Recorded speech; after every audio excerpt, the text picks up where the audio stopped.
It's a long time coming, but the king has finally arrived in all its glory.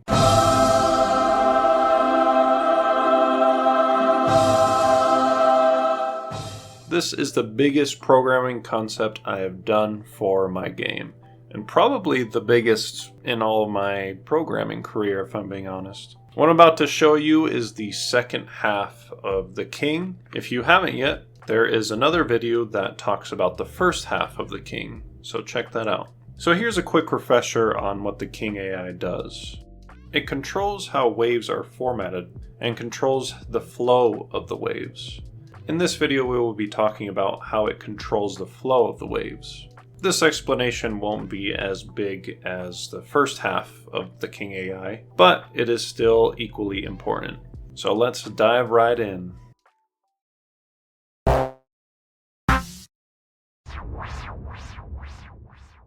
So let's dive into the first component of how wave management occurs, and this is the stress meter.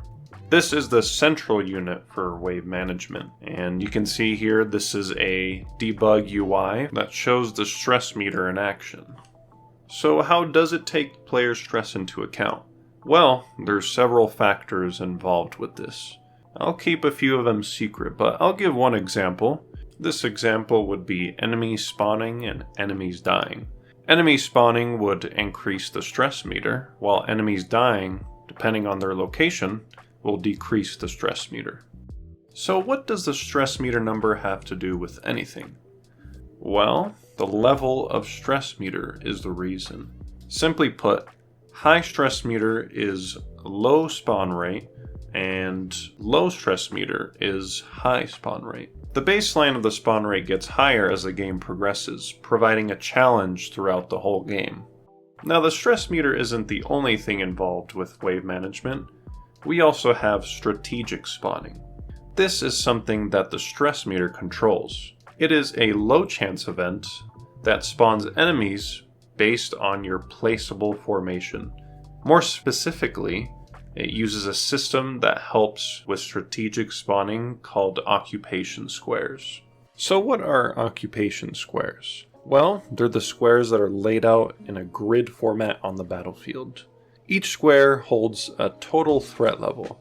This threat level comes from the amount of placeables in it, and this helps determine how dangerous they are to the enemies. For example, Demo Mage is a high threat level due to its raw power. There is an extra bonus threat level that is added depending on how close the placeable is to the castle. This is because they are considered more defensive when they are set up that way. Now if we refer back to strategic spawning, let's take a look at each column of the occupation squares. So first we get the total threat level for each column, and along with using secret stats of a spawned enemy, and in case you don't know, secret stats are just a way to measure an entity's offensive, defensive, and supportive abilities. Now back to its use case. They are spawned on a column with the least or most threat level. As an example, an enemy with aggressive secret stats is spawned on a column with the least amount of threat level, and this is to get them to the castle the fastest. Thus, the strategic spawning. So, how does stress meter affect strategic spawning? Well, it's based on the level. High threat level is a low strategic spawn chance, while a low threat level is a high strategic spawn chance. There are other factors that affect strategic spawning too, such as the soul amount you have, placeable amount, so on. And now we've arrived at the end, but I want to do a little plug if you'll allow me. There's going to be my Patreon and a new Kofi page that I've made.